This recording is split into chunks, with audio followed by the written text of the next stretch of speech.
رسوله الكريم أما بعد فأعوذ بالله من الشيطان الرجيم بسم الله الرحمن الرحيم وعن أبي ذر رضي الله تعالى عنه قال كنت رديفا خلف رسول الله صلى الله تعالى عليه وسلم يوما على حمار فلما جاوزنا بيوت المدينة قال كيف بك يا أبا ذر اذا كان بالمدینة جوع تقوم عن فراشك ولا تبلغ مسجدك حتى يجهدك الجوع قال قلت الله ورسوله أعلم قال تعفف يا أبا ذر قال كيف بك يا أبا ذر إذا كان بالمدينة موت يبلغ البيت الأبد حتى إنه يباع القبر بالأبد قال قلت الله ورسوله أعلم قال تصبر يا أبا ذر قال كيف بك يا أبا ذر إذا كان بالمدينة قتل تغمر الدماء أخجار الزيت قال قلت الله ورسوله أعلم قال تأتي من أنت منه قال قلت والبس صلاح قال شاركت القوم إذن قلت فكيف أصنع يا رسول الله قال إن خشيت أن يبرك شعاع السيف فألق ناحية ثوبك على وجهك ليبوء باسمك واسمه رواه أبو داود إن الله وملائكته يصلون على النبي يا أيها الذين آمنوا صلوا عليه وسلموا تسليما الصلاة والسلام عليك يا سيدي يا رسول الله وعلى آلك وصحبك يا حبيب الله الصلاة والسلام عليك يا سيدي يا رسول الله وعلى آلك وصحبك يا حبیب اللہ۔ حضرت ابو ذر رضی اللہ تعالیٰ عنہ سے مروی ہے، فرماتے ہیں میں حضور سر عالم صلی اللہ تعالی علیہ وسلم کے پیچھے گدھے پر سوار تھا۔ جب ہم مدینہ کے حدود سے باہر نکلے تو حضور صلی اللہ تعالی وسلم نے ارشاد فرمایا، اے ابو ذر، اس وقت تمہارا حال کیا ہوگا جب مدینہ میں بھوک ہی بھوک ہوگی، بھوک کا راج ہوگا مدینہ میں، اس وقت تمہارا کیا ہوگا؟ بھوک اتنی ہوگی کہ تم اپنے بستر سے اٹھو گے اور اپنی مسجد تک پہنچنے سے پہلے بھوک تمہیں عاجز کر دے گی۔ یہ لفظ مسجد کا ہے، تو اس سے مراد وہ مسجد بھی ہو سکتی ہے جو صحابہ کرام اپنے گھر میں نماز کے لیے بنایا کرتے تھے، اگر نہ صرف مسجد کا نہ ہوتا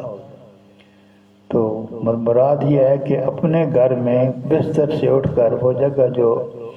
نماز کے لیے متعین کی ہے وہاں تک بھی نہیں پہنچ سکو گے، اور بھوک کھانے پینے سے آدمی کی قوت جسم میں طاقت آتی ہے، تو کھانے کو کچھ نہ ملے تو پھر چلنا پھرنا مشکل ہو جاتا ہے۔ تو تم بستر سے اٹھو گے اور اپنی سجدگاہ تک بھی نہیں پہنچو گے کہ بھوک تمہیں جو ہے وہ چلنے سے لاغر کر دے گی۔ فرماتے ہیں میں نے عرض کی اللہ تعالیٰ اور اس کے رسول ہی بہتر جانتے ہیں کہ کیا ہوگا، میں کیا کروں گا۔ تو حضور صلی اللہ علیہ وسلم نے فرمایا تعفف یا ابا ذر، ابو ذر پاک دامنی اختیار کرو۔ تعفف کا لفظ ہر وہ چیز جو انسان کی عزت نفس وقار کے خلاف ہو اس سے بچنے کو تعفف کہتے ہیں۔ کوئی چیز ہے، مثال کے طور پر آپ انسان کے پاس کچھ نہ ہو، اس کو ضرورت ہو اور وہ ہاتھ پھیلانے سے اپنا بچ جائے، تو اس کا مطلب یہ ہے کہ اس نے پاک دامنی اختیار کی۔ کبھی مانگنے سے بچنا، کبھی کسی اور ایسی کام سے جو انسان کی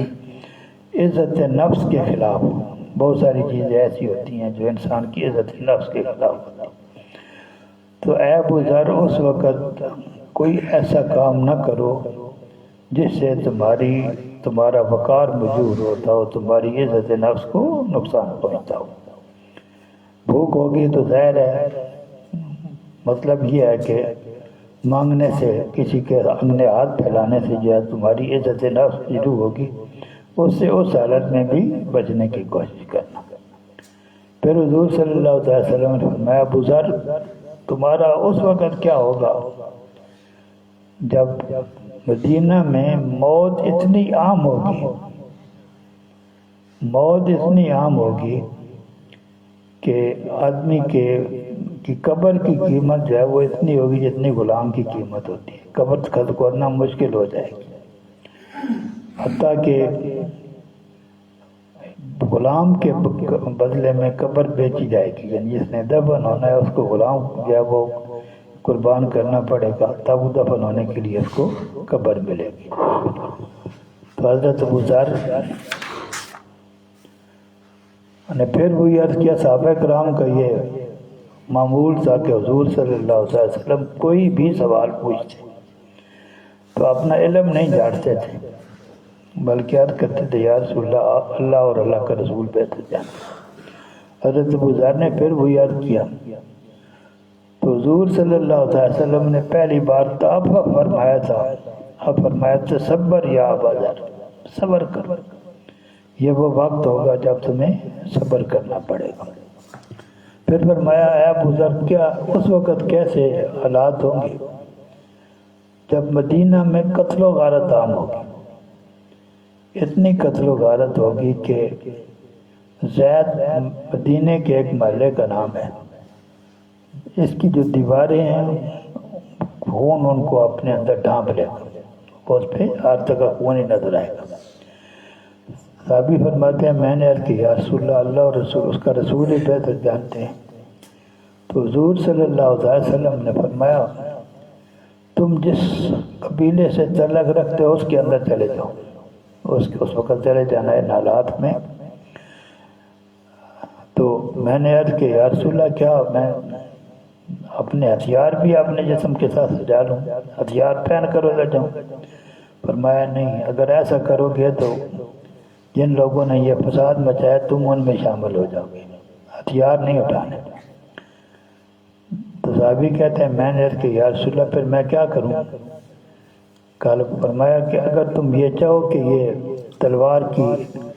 چمک بھی ہوتی ہے دھوپ میں تو اس سے تمہاری آنکھیں چندھیا جائیں تو اپنی آنکھوں پر کپڑا ڈالو تاکہ جو آدمی تم پر حملہ کرنا چاہتا ہے وہ اپنے حصے کا گناہ بھی اپنے ساتھ لے اور تمہارے حصے کا گناہ بھی اپنے ساتھ لے۔ اس حدیث پاک کو امام ابو داؤد نے روایت فرمایا۔ وعن عبداللہ بن عمرو بن العاص رضی اللہ تعالیٰ عنہما ان النبی صلی اللہ تعالی وسلم قال کیف بک اذا ابکیت فی حصالۃ من الناس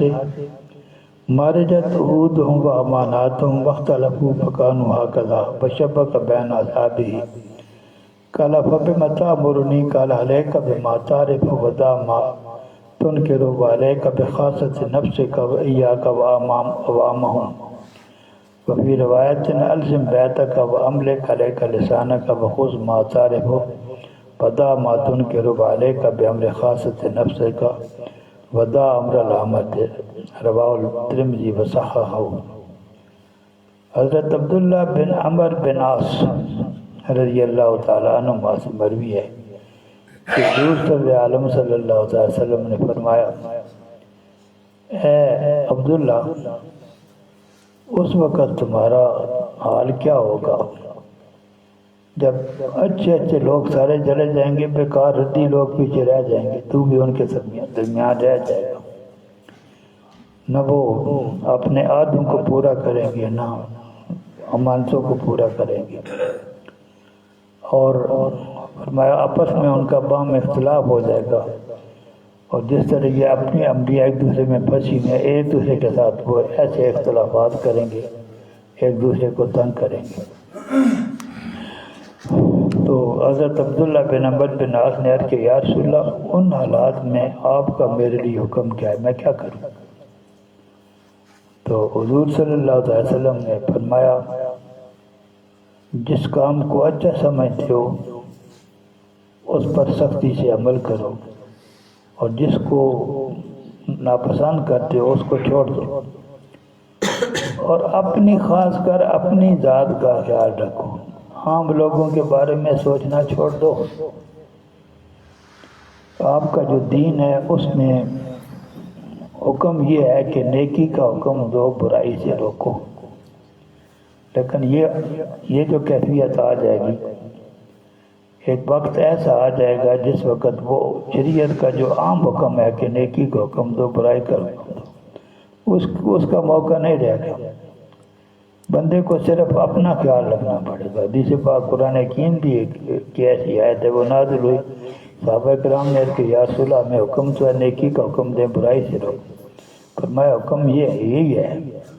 لیکن ایک وقت ایسا آئے گا جب کوئی کسی کی سننے کے لیے تیار نہیں ہوگا۔ ہر کوئی آدمی جو ہے وہ اپنے آپ کو ہی سب کچھ سمجھے گا۔ یہ اس وقت کا حکم ہے کہ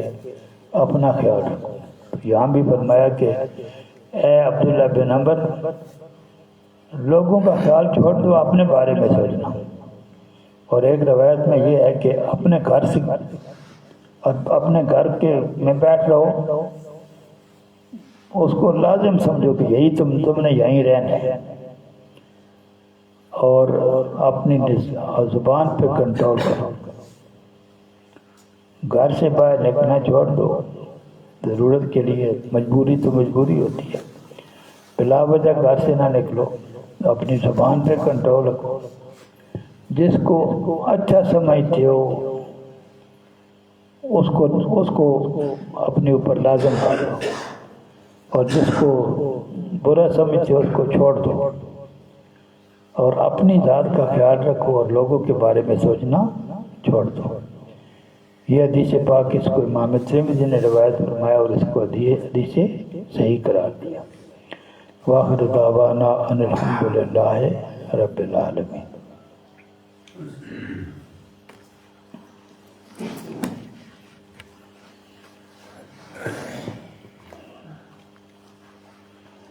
ان چیزوں کا ذکر ہو رہا تھا جن سے روزہ نہیں ٹوٹتا۔ پچنے لگوانا، خون نکالتے ہیں کہ زمانے میں اس رستہ چل رہا ہوتا ہے جو لوگ کہاں جا رہے ہیں، بہرے جا رہے ہیں خون نکالنے کے لیے، تو اس کو حجامت کہتے ہیں۔ حجامت کا اصلی لفظ جو ہے وہ خون نکلوانا ہے، گندا خون نکالتے ہیں، اس کے لیے وہ لفظ عربی زبان میں اس کو حجامت کہتے ہیں۔ تو خون نکلوانے سے جو ہے وہ روزہ نہیں ٹوٹتا۔ غیبت کرنے سے روزے کا ثواب تو چلا جاتا ہے، لیکن مولوی کسی مفتی کے پاس جائیں گے تو میں نے غیبت کیا، روزہ ٹوٹا ہی نہیں، تو وہ یہ فتویٰ نہیں دے گا کہ روزہ ٹوٹ گیا ہے۔ غیبت کرنے سے ثواب تو چلتا رہتا ہے، لیکن اس پہ روزہ توڑنے کا جو ہے وہ فتویٰ نہیں لگے گا کہ اس نے روزہ توڑ دیا۔ اور حدیث پاک میں بے شمار الفاظ ہیں کہ آدمی جو ہے وہ اگر غیبت کرے، جھوٹ بولے، تو روزے جو صبح سے لے کر شام تک بھوکا رہا، اس سے اس کے حصے میں بھوک اور پیاس کے علاوہ کچھ نہیں آتا، ثواب وغیرہ تو کچھ نہیں ملے گا، لیکن یہ کہا نہیں جائے گا کہ اس کا روزہ ٹوٹ گیا ہے غیبت کرنے کی وجہ سے۔ کسی نے ارادہ کیا کہ میں روزہ توڑتا ہوں، لیکن عملاً توڑا نہیں، کھایا پیا کچھ نہیں ہے، صرف ذہن میں خیال کیا کہ روزہ کھول دیتا ہوں، تو اس سے روزہ نہیں ٹوٹے گا۔ کسی آدمی کے حلق میں دھواں داخل ہو جائے، جب کوئی آدمی سگریٹ پیتا ہے تو اس سے تو ٹوٹ جائے گا، لیکن اس نے کچھ نہیں کیا تو ادھر ادھر سے دھواں جو ہے اس کے حلق میں چلا گیا، تو اس سے بھی روزہ نہیں ٹوٹے گا۔ اسی طرح غبار جو ہے، گٹا، مٹی گٹا، وہ حلق میں چلا جائے تو روزہ نہیں ٹوٹا تھا۔ کہ چکی کے آٹے کا جو دھول ہے وہ بھی چلا جائے جو حلق میں، تو اس سے بھی روزہ نہیں ٹوٹتا، کیونکہ اللہ تعالیٰ باندھ کے اپنے بندوں کو نہیں مارتا۔ یہ ایسی صورت سے ہوتی ہے، آدمی کے بس میں نہیں ہوتا، ایک آدمی چکی چلا رہا ہے تو وہ تو نہیں پائی سکتا، اسے چلا جائے گا اس کے حلق میں آٹا، تو اگر چکی کے آٹے کا دھول جو ہے وہ بھی حلق میں چلا جائے تو اسے بھی روزہ نہیں ٹوٹتا، حالانکہ اس کا تو ذائقہ بھی محسوس ہوگا گلے میں، لیکن روزہ نہیں ٹوٹے گا۔ اسی طرح کوئی مکھی وغیرہ اندر چلی جائے، حلق میں چلی جائے، تو اس سے بھی روزہ نہیں ٹوٹے گا۔ اسی طرح جو دوائیں ہیں، دوائی کے ماحول میں آدمی بیٹھا ہوا ہے تو اس کے جو ہے نا وہ اس کا ذائقہ آدمی کے گلے میں چلا جائے، اس سے بھی روزہ نہیں ٹوٹتا۔ کوئی آدمی یا روزے کا وقت شروع ہوا، جب روزہ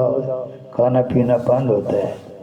تو آدمی اس حالت میں تھا کہ اس پہ غسل فرض تھا،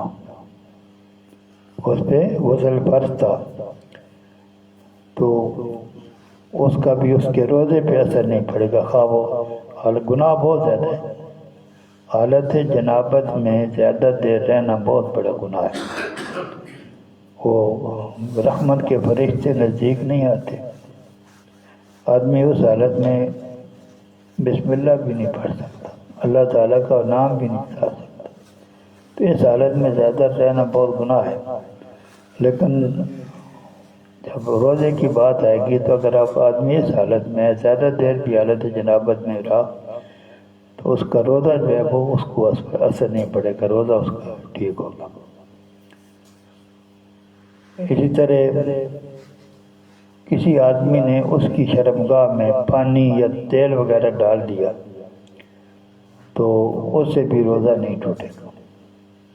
کوئی آدمی کسی نار وغیرہ میں غوطہ لگائے اور پانی اس کے کان میں داخل ہو جائے تو اس سے بھی روزہ نہیں ٹوٹے گا۔